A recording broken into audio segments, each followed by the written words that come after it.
Hello. This presentation will be looking at evidence-based practices selection criteria. Selecting the best practices and programs to be used for optimal student outcomes is crucial in education today.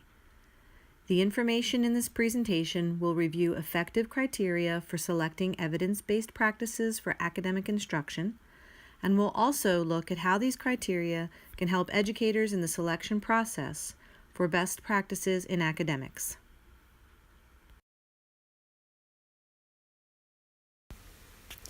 We will look at 3 criteria that are important to consider when selecting evidence-based practices.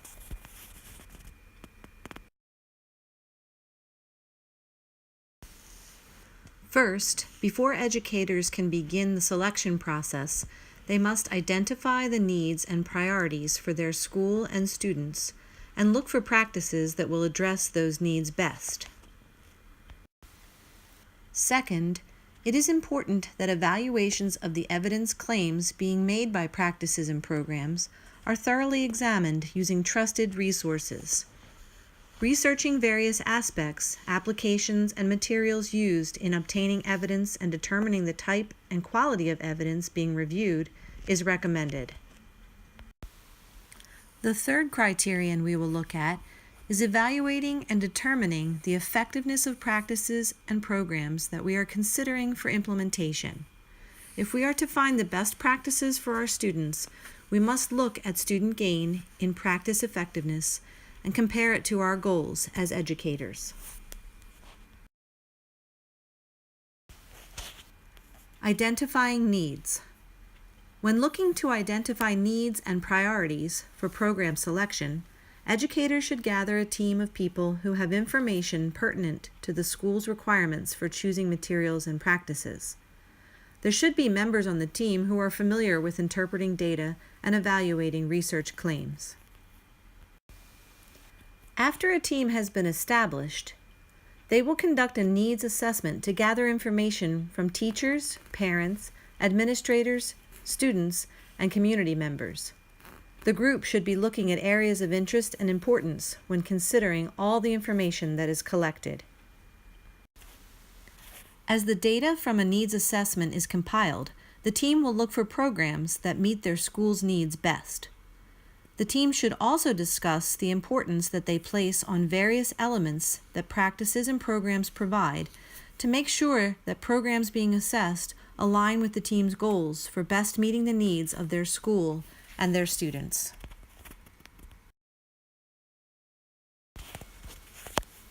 Once a team has identified various practices that could possibly meet its needs, they will move to evaluate the claims of evidence that are made by the practice or program. The team should look at the type of evidence that is being reported and the quality of that evidence.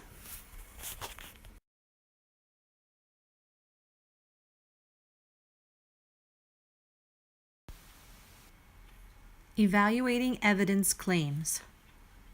When looking at evidence claims and evaluating those claims, it is important to remember that a solid practice or program should have well-tested evidence-based screening and progress monitoring tools. Progress monitoring and data collection should always be considered in evaluating the evidence of a practice or program. The data collected from these tools should be compared to the needs of the students in your school to see if they match up. When using reliable resources to search out and select evidence-based practices, it is important to note that there are a number of web-based resources that are easily located, widely used, and well-trusted. Understanding evidence-based practices requires looking at the key concepts of the type and magnitude of research.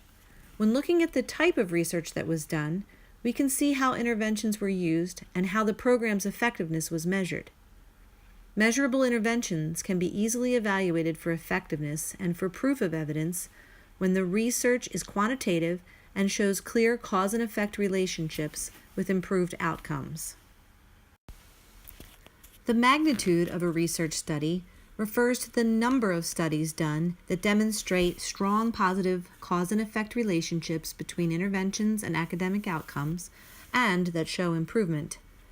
So magnitude in research examines a collection of studies that has been performed to endorse programs and practices.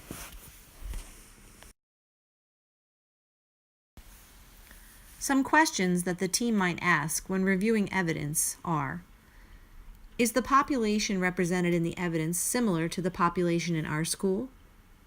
Who conducted the research study? Are the results from a very rigorous research study? What outcomes and skills were targeted? Are the outcomes the same ones that we are interested in? What conditions in the research are similar to the ones in our setting, and do they match the conditions and resources that exist at our school?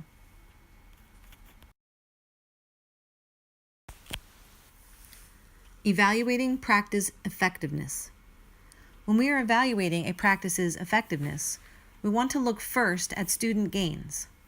It is important to compare and identify programs that have a greater potential for student gain.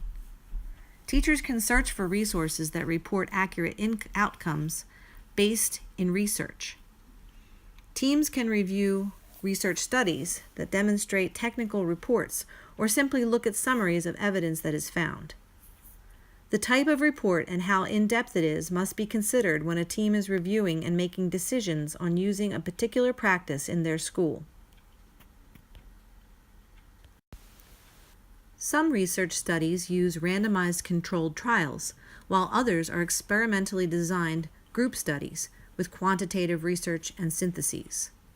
Since there are many sources available reporting on evidence and effectiveness, it is important to remember and take into consideration all of the evidence and effectiveness reports to decide which areas need to be researched further.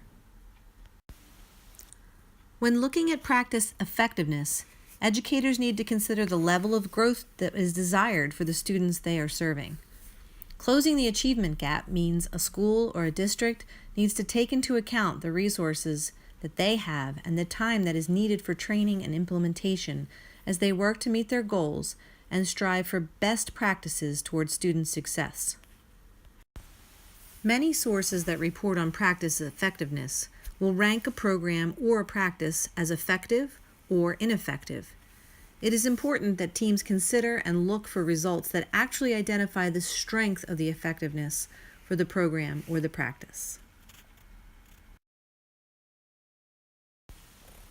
In conclusion, while it may not be possible for a school to find a practice or program that exactly matches the needs of their students and aligns with their available resources, educators and administrators can strive to identify programs and practices that match as many characteristics as possible to their current needs.